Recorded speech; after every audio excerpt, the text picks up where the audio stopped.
Hello and welcome to the Luscious Living Podcast. I'm your host, Celine Vilgan, holistic nutrition consultant and the founder of Luscious Living, where personal growth meets wellness.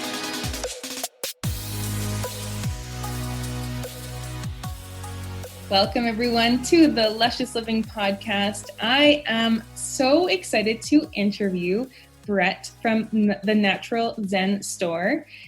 Eric and I were in the farmer's market here in Calgary, and we had no plans to go. We were just out for a drive, and I wanted to stop by, and we came across Brett's stall. And all of a sudden, we were just drawn in by his wisdom and his products, and really the products speak for themselves. And so I knew I had to have Brett on, especially when it comes to emotions and aromatherapy and really natural living. And so this is the perfect person to do so. Him and his wife, Carmel, have created these products on a desire for their own well-being and now share this information with us. So, Brett, thank you so much for taking the time to be here. It's great to have you. Welcome. Well, thank you, Celine. It's great to be here. I'm always excited to be able to share a little bit of my passion with people that actually want to hear about it.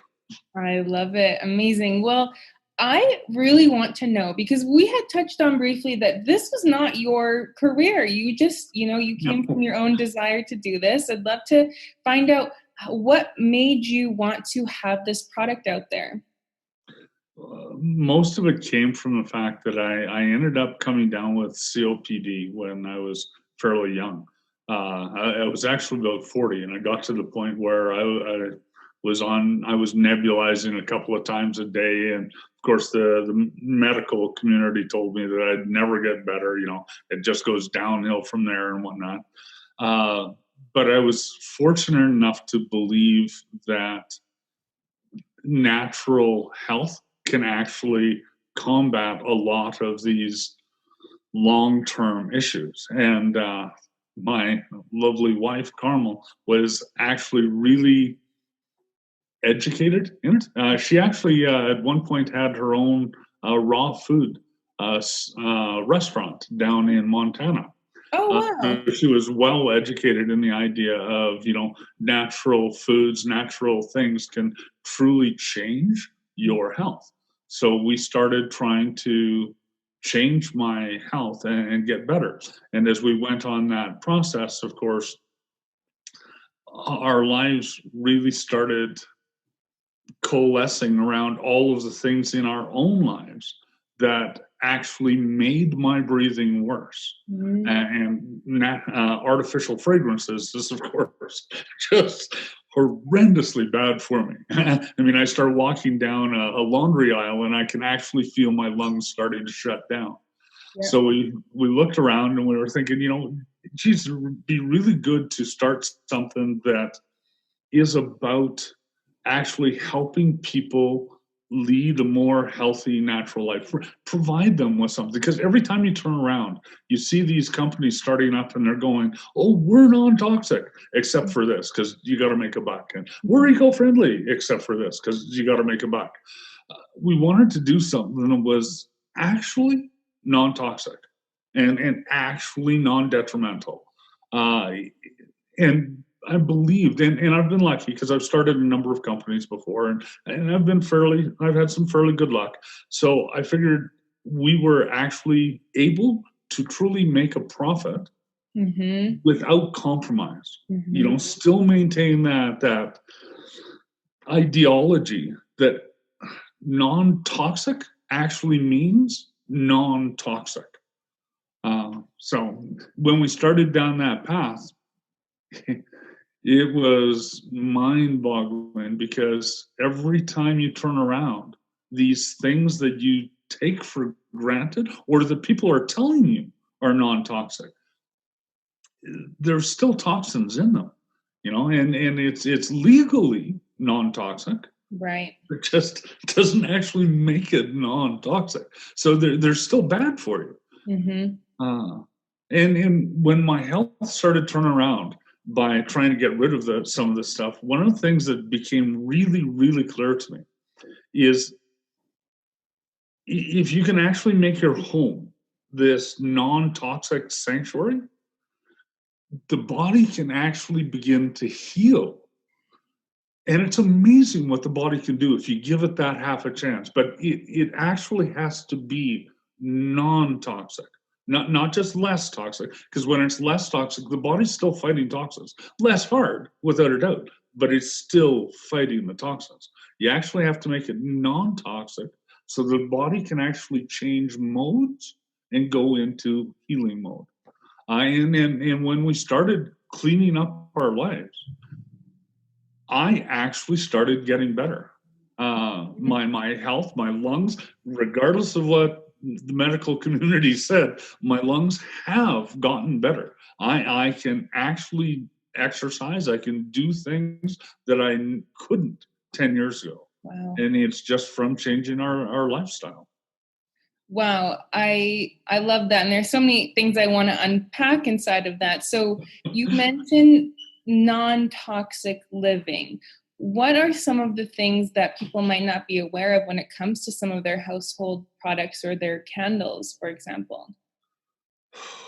The amount of toxins that are in a home are mind-boggling. We're doing everything that we can to try and get to the point where we can give people actually non-toxic alternatives to a lot of them. I mean, we started with candles because everybody loves candles, but they're also some of the most toxic things that homes have.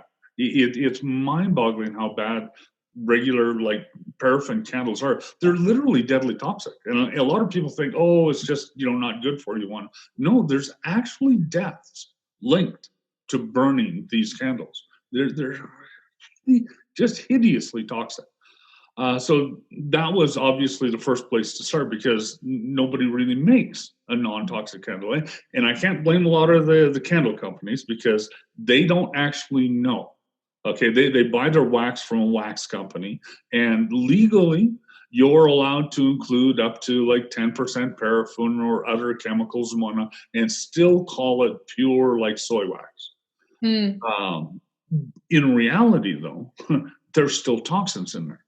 And then you get other things like putting in fragrance. They'll use essential oils, which sounds non-toxic and whatnot. But there's literally only a few essential oils that have a high enough flash point to be used in candles and still gives scent. So if they're using essential oils and there is giving scent, chances are it's got some toxin in there to boost the flash point so that they can actually use the essential oils. Right. And that, of course, then is adding in more toxins.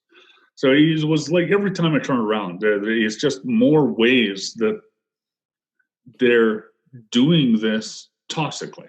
And then there's other stuff like household cleaners. Like we ended up doing laundry soap, and I got a kick out of it because one of my customers came down. And I was telling him about our laundry soap, and because we had to do things in a different way, because regular laundry soap relies on chemicals to reach in, grab the dirt, and pull it out. And there's nothing like that in nature. You can't duplicate that. So my beautiful wife got this idea of actually softening the water to the point where it actually relaxes the fibers on the clothing and releases the dirt on its own. Wow. Works like a hot damn, and it's way better on your clothes. But I was telling this to this customer, and his eyes lit up on me, and I'm like, oh, well, I'm really excited about this stuff, but why is it so significant to you? Turns out he was actually taking his master's in environmental sciences, and he was writing a paper at the time, his thesis, on those islands of plastic out in the ocean. Now, everybody knows, bottles and whatnot create these islands of plastic and whatnot out there. But it turns out that 60% of those islands out there, underneath everything, it's actually fibers from clothing. Because when the chemicals reach in and pull the dirt out, they pull out some of the fibers with it. And that most of the fibers in our clothing now are plastic or some form of plastic. Right. That ends up out there in the ocean. Wow. Ours doesn't actually do that. Every time we turn around, there's more ways that we've learned to live in a detrimental way. Yep. and we're trying really hard to get the idea back to, nature has all the answers. Mm-hmm. You just have to spend a little bit more time trying to find those answers, but they are there. I mean, if you think about it, before our modern day society, people were washing clothes. People were cleaning themselves. They were cleaning their kitchens. You survived Yes. quite well before the invention of chemicals and toxins. We've just forgotten how to. And that's a lot of what we're trying to do. Give people the ability to do that, because most people can't spend the time to do each of these things themselves. I mean, it took me 2.5 years to figure out a way to make an actually non-toxic candle. Not something that was just less toxic or something that I could call non-toxic, but actually was. Most people can't spend that kind of time. So it's up to companies to actually start giving people those products. And I think they will buy. Oh, for sure. I mean, you had educated us so well and you were passionate about the subject, and we're drawn to living as clean in that way as possible, as natural in that way. You look at my house and all the products I own are all natural, but then like you said, it's maybe some of them are less toxic. So what makes your candles and products, you have a whole product line and continuing to develop, is what makes that non-toxic versus what is something that is toxic or less toxic even? One of the things that I really work hard on doing is to try and get our stuff so it's like indisputably non-toxic. Not just, take my word for it. The stuff that we try to utilize as much as possible, our candles are a great example of that. The main ingredient that we use comes from a shrub that grows wild in Texas, New Mexico area. It's called candelilla. Now, candelilla is a real interesting shrub. It's got a really cool history to it and whatnot as well. But number one, it's all wildcrafted. You cannot get candelilla wax from cultivated candelilla. It's not possible. They've actually tried it. It doesn't do it. Okay. If you've got candelilla wax, it's coming from wildcrafted sources. Wow. Okay. Now, people don't have to trust me then that, hey, there's no pesticides, or hey, it's not GMO. Right. It cannot be. And that's one of the easiest ways to try and help people know that it's actually non-toxic. Mm-hmm. The other one I love is, like, we use organic coconut oil. Now, coconut oil isn't really a debatable or detrimental or bad no matter what, but we use the organic anyway, because that even if somebody found a way to make toxic coconut oil, which I still don't know, but if they did, okay, it certainly wouldn't be organic coconut oil. So by taking that extra step, we're guaranteeing that our stuff cannot be toxic. It's not a matter of having to take our word for it. You can't find toxic organic coconut oil. It's not a possibility. This is one of the easiest and hardest ways for a company to actually guarantee that their stuff is clean, or at least that they're trying really hard to make it as non-toxic as possible, just by trying to use stuff that's not controversial. I mean, a good example of that is soy wax. You get a lot of companies out there saying, eco-friendly, non-toxic soy wax. Now, number one, soy is the most GMO'd product in the world, right off the bat. I mean, if you're doing anything in the industry and you manage to find this mythical form of soy wax that is non-GMO, and that's debatable. I mean, there's people that say it's not possible to find non-GMO soy. Mm-hmm. So you're in a debatable thing, and whoever's going to believe that they found the non-GMO stuff, then you're believing the company is okay, and it's that whole trust me thing. Yeah. But then on top of that, okay, soy wax doesn't actually burn worth crap. I know most people don't know this, but it's really not a very good wax for candles. So generally, they do actually add in stuff to make it burn better. Right. So if your soy wax candle is burning well, yeah, what else is in it? Pretty much telling you right there. Yeah. And then the whole idea of non-toxic, that's a whole nother debatable thing, because soy wax starts out as an oil, and then it gets machined and processed and made into a wax, which isn't its natural state. Okay, and by the time it's made into this wax, there's a toxin that it releases when burned called acrolein, which is highly toxic. And that's in all soy wax.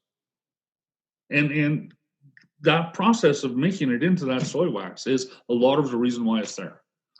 What about, what are your thoughts on beeswax? Is that sustainable? Is that ethical? Is it?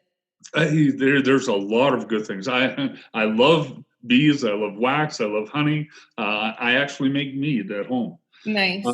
The reason we don't use beeswax is because when I started looking into it, because that was actually going to be our fallback plan, but when we started looking into it, the only way to make sure that you're getting good beeswax is to get it from a local apiary. Yes. That's your only hope. Commercial beekeeping practices are mind-boggling. Yeah, it is. If bees were mammals, people would go to jail for the things. It's just horrendous. But if you get it from a local apiary, then possibly the bees are getting treated right. Possibly the bees are getting it from non-pesticided crops.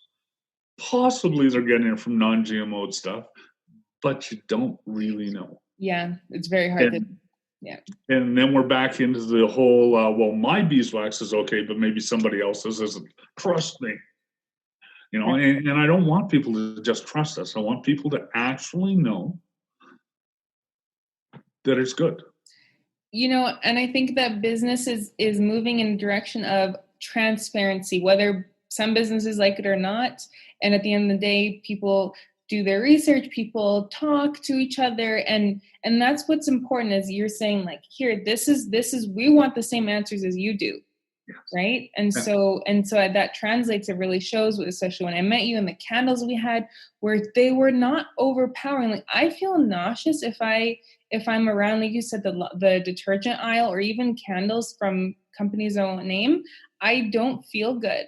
And I work with a lot of women with hormone imbalance and weight release, and a lot of it is cleaning up the environment and cleaning up the self-care products as well, because it's legally non-toxic. But what about over time? It's using every single day, and we're inhaling it through the lungs when it comes to candles. So you brought up something fascinating, and I've used essential oils and aromatherapy on and off. You were talking about the power of emotions, and it's, you know, and how it can change our emotions. So can you share with us a little bit more about your thoughts on that? Emotions are, a lot of people don't understand how powerful they are. You know, we pride ourselves in being logical. We pride ourselves in being thinking. We pride ourselves in all these things. And generally, it's always minimizing emotion. Yep. But in reality, our whole experience with what we consider to be real is based on our emotions. Yeah. It's our emotions that determine how this affects us, because everything that we come across is external. Okay, our learning, our perspective, our reception of it is internal. The thing that actually makes the difference from bringing it from external to internal is the emotion. We look at something, we see something, okay, and that's external. Yeah. Then what we feel about it is what gives us the experience about that external aspect. Now, when you understand that emotions can change everything, everything about your experience of the world, everything that you come across can be changed by how you feel about it. Everybody likes to go, talk about good and bad, right and wrong, but the stuff external to us is just events. It means nothing until we internalize it and feel something about it. Yep. That feeling is what determines what our reality is. Yes. Now, the cool thing about fragrance is the sense of smell is actually the first sense that's developed in humans. It's actually fully developed while we're still in the womb. Okay, so our sense of smell is primary in determining our connection to the world. Okay, that's what triggers so many emotions. And the cool thing is the sense of smell actually, and they've done studies on this, EEGs and whatnot, where they see people smell and what areas of the brain it yes. hits. And the sense of smell actually triggers memory and emotion instantly. Okay, it's incredibly powerful that way, to the point where, if you smell something, a year later, you'll be able to have a 60% recall based on that smell, whereas you'll only have a 25% recall based on visually seeing something. It's so true. We become brought back to like a place or a memory of somebody just from a whiff of something. And actually, it was just sharing in a corporate wellness talk the other day about the terpenes can actually, help us with again, how our emotion is. And as you're saying, it's the quality of our life at the end of the day is how we're feeling. But anyway, on back to you. No, it's very true. One of my customers, and it's kind of cool because our room and linen spray, okay, because we've got two very different kinds of fragrances, okay, because when we were doing the candles, one of the things we had to do is find a different way of using fragrance other than essential oils. Because in order to use the essential oils, we'd have to use a synthetic stabilizer, and I wasn't willing to do that. So we found another way of using fragrance, which is actually based on flavoring. Okay, which is the cool thing about that is a lot of people think the sense of taste is the sense of taste, and sense of smell is something else. But the sense of taste is actually incredibly limited. There's very few things that you can actually taste. The vast majority of what we think about as taste is actually fragrance. It's little fragrance molecules that go back to the base of your nasal passage and make you smell what the food is. And that's what we take as taste. Right? I mean, there's taste is really, there's salt, there's sweet, there's bitter, there's not an awful lot. Yeah. But smell is amazing. The people can actually smell, especially women. Their sense of smell is way more developed than men, but you can actually smell up to 10,000 different fragrances in an area the size of a postage stamp. Okay, so when you think of the area at the base of your nose, as you're breathing stuff in, that's where you get those phenomenal, diverse flavors. It's actually from smell. So we use flavors in our actual candles to give fragrance, because that's what flavors actually are.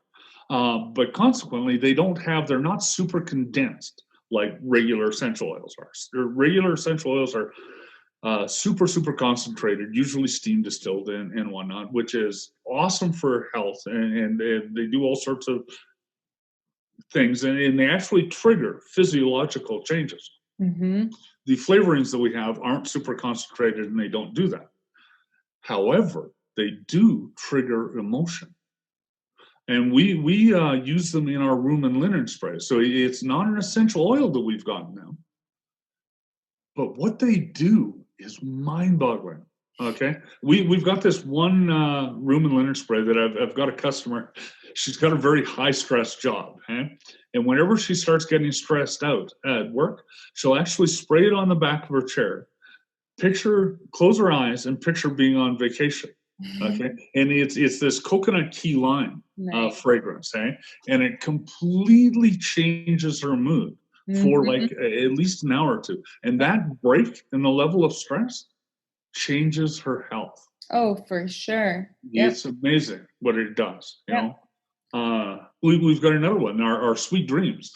We have that one. We use it every night now. It's awesome. You know, I get such a kick out of it because it's not an essential oil. It's not what most people picture as, you know, aromatherapy and whatnot. But the difference it makes in the ability to sleep is amazing. Yeah, it's changed people's lives. I had this one guy came down. He was actually telling me he was having difficulty sleeping. So I ended up selling him a bottle of the Sweet Dreams, and he's like, "Oh yeah," takes it home. He came back into the stall a couple of weeks later, zooms right in and grabs 2 bottles of it. Away he goes. And I'm like, ooh, love it, but why so much enthusiasm? Turns out he had actually been hooked on sleeping pills for like a couple of years. Once he started doing this, it got him right off of them. Because he was able to sleep with natural stuff. And Yep, and because it has that lavender, right? And we use it before bed. And even yesterday, you know, by the time we're recording this, it's, you know, we're going in Calgary, we're going into a second lockdown. And I was like, okay, bring on the Sweet Dreams spray. and it really does. It has a very calming effect, but it's also it's sweet with the vanilla. So actually, on that note, what scents would you recommend for people, whether it's candles or whether it's the linen sprays, to have people feeling more at ease, especially in this time we're getting through winter? It's kind of neat because fragrance is so personal, you know, and I've seen people react to fragrances in different ways, you know, stuff that you wouldn't necessarily think would make this emotion or that emotion actually does in an individual. And a lot of it's because of what your own personal receptors pick up. That's true. What becomes prominent for you. Yep. Now, that being said, there are some generalities that do tend to come up time and time again. Like you say, lavender tends to be very, very relaxing for a lot of people. Interestingly enough, the thing that actually accentuates that is something that people think isn't relaxing, and that's the rosemary. Because rosemary actually accentuates focus. And a lot of people think, okay, focus, relax, not really the same thing. But when applied appropriately, okay, the rosemary actually accentuates focus of the task at hand. And the lavender is the task at hand. So the relaxation, the sleeping and whatnot, task at hand, rosemary enhances that. Okay, and then the vanilla actually works together to smooth the transition type of thing, which is why it's so incredibly effective. And this is one of the cool things about nature. Nature is all about synergy. It's not about one or. It's about how things work together. So most of the stuff that we've got, it's all set up to work with different things. Okay, it's very little of it is a single fragrance. Most of it is a combination of things that allow groups of people to have similar effects. Okay, so the sweet dreams is a great example for going to sleep. Then we've got another one that we call yoga retreat, which has sandalwood in it, which it really helps for helping people relax and get focused. And it's that thing that, like yoga, it centers you, right? Without necessarily putting you to sleep. Yeah. And then we've got a little bit of a plant called muskmellow in with that as well. Muskmellow. Yes, it's a wonderful plant. Okay? It gives a richness and warmth and diversity to a lot of things, but it's like it smooths out virtually any underlying harsh fragrance. Okay, so it allows the fragrance to relax, and as the fragrance relaxes, so do the people smelling it and experiencing it. So sandalwood, our yoga retreat, and we've actually got a sandalwood candle, which has the same muskmellow built into it, right? And it's wonderful for just relaxing and still being focused. One buddy of mine ended up. He started with our candles with the lemon blossom and whatnot. Really loved the fragrance, made him feel good and whatnot. He ended up getting the sandalwood, and now whenever he has to do his bookkeeping, he lights a sandalwood candle because it calms him, relaxes him, and he hates bookkeeping. But the candle helps him relax and center and still stay focused on his bookkeeping. Works really well. Huh?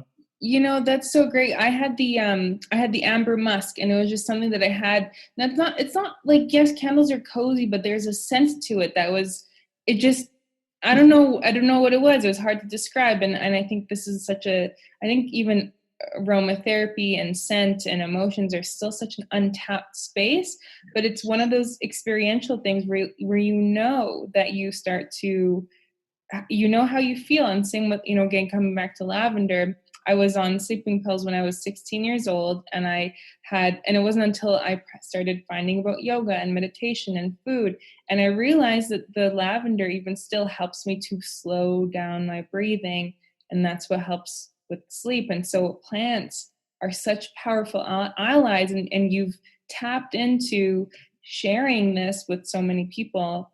And it's powerful. I think this is really the beginning of the tipping point, or even getting to that tipping point of people to really say, oh, this vanilla spray that cost me $5 is actually not good for me. And then you get the quality stuff, and you realize you not only feel better, you're able to, and your health gets back on track. Yes. And then you feel like you just have a different experience of life. And so what really do you want people to know about all things scent and candles, non-toxic living? What do you really want to be able to convey to people if you had a message in a bottle? My big thing is, I guess, even more than that, is we have to change. We are literally killing ourselves. We're not just making ourselves sick. We're not just making our world unpleasant. We're literally killing ourselves and the world. And it's always based on, oh, well, we need something cheaper, or, you got to make a buck, or, is it worth spending, $10 for this thing when I can get it at Walmart for $2? That thought process is literally killing us. There was a study released quite a while ago now, showing that millennials will be the first generation to not outlive their parents. And hopefully that's changing. But it shows how dire it is right now. there's always a reason not to buy the good stuff. There's always an excuse to not shop local. There's always a reason to take the inexpensive route. And so long as people do that, you'll get these corporations not caring about what the end result will be, because a corporation has the legal autonomy of being a person. Yeah. They're legally people. They just have no ethics, morals, emotions, empathy, or anything. Yeah. They're not people. And if we let them dictate what products are made, those products are not going to help us. No. And it's exactly what got us in this boat. Yep. These big corporations they don't care beyond this money right here, right now. It's all about them getting their fiscal advantage. Yeah. We have to change that. And the only way to change that is for people to actually start being willing to pay a little bit more, and we work really hard at trying to make our prices as affordable as possible. They're very affordable for what they are. Absolutely. Yeah. But people have to be willing to pay more than Walmart in order to change their lives. Because if we don't, we are killing ourselves. And that's not an if, that's not a maybe, that's not over-exaggeration. No. That is reality. I always have a saying that is voting with our dollar. That's the ultimate way to make change and make those decisions. And it really is. It's going to the farmer's market to get eggs or the candles, whatever it is. It's not only is it supporting local business, but it's supporting ethical, sustainable resources. And we've done a good job of, whether it's fast fashion or fast produce, whatever it is. But at the end of the day, as you said, we keep going in that direction, and there's one outcome versus we take the crossroads and the other path, and we have a different world. Yeah. And this is the time that we're living in, is to make those conscious choices. And so I'm very grateful to you and your wife for creating such a powerful product. And you even have mask sprays, which is a whole other line. And I encourage people to get on your website and to go follow you on Instagram and all of that, to really experience it, because it is an experiential product. And thankfully you do have a lot of you have the knowledge to also educate people on it. So, and actually one question that I want to ask for those who are business owners, what would you say to them if they also need to, make money and to have a mission? How have you balanced both for yourself? The biggest part, I think, is realizing that whatever your mission is, there is a way of accomplishing it, but don't tie yourself into what you're originally thinking is the way to accomplish it. Allow your path to unfold so that you can find the way to accomplish it. When we first started this journey, we actually started probably about 10 years ago. And it was doing stuff that we're not doing anymore. We may get back into it at some point. In fact, actually, we just got back into one that we started with because we just started making lip balm. I added to our lineup last weekend. Awesome. And it's so cool because it's a luxury, but also a necessity. Dry skin, dry lips is not fun. So it takes care of them in a nice way, but it's also kind of luxurious. I love it. But we started doing like lip balms, and actually the first candles I made were beeswax. Okay. It wasn't as sustainable, and it wasn't truly the direction that we wanted to go in or needed to go in. And we just allowed things to unfold until we found the appropriate path. The trick is it's not one or, like nature.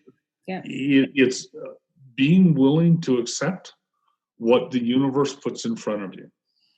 As the universe puts it there, look at it, accept it for what it is, and then see how that works with what your mission is.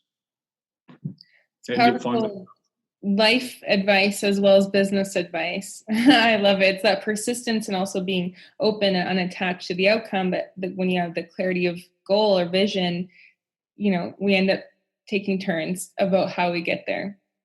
Well, that's beautiful. Thank you for sharing that. And I really want listeners to be able to find you easily. Where is the best way to get in contact with you and your products? The quickest and easiest way is obviously online. So you can find us at www.naturalzen.ca. But also we're at the Crossroads Farmers Market every Friday through Sunday. Come down, visit, talk. Most of what I do is about community. It's trying to get people the knowledge that they want and develop that friendship with people. So it's, even if you're not going to buy, it doesn't really matter. Come down, chat, say hi, experience the product, smell them, enjoy them, and then my wife does a wonderful job with our social media. So we're on Instagram with Natural Zen Store. We're on Facebook as naturalzen.ca. And those are the two ones that she does the most of. So. And you have an amazing download for those who opt into your email list. It's beautiful. It's informative. And so I'll link to that actually in the show notes as well. Thank you. My pleasure. Well, thank you. Thank you to you and your wife for creating such a valuable product that is, like an everyday luxury item, but I wouldn't say luxury. It's not like you're jumping on a private jet. This is luxury in terms of taking care of ourselves.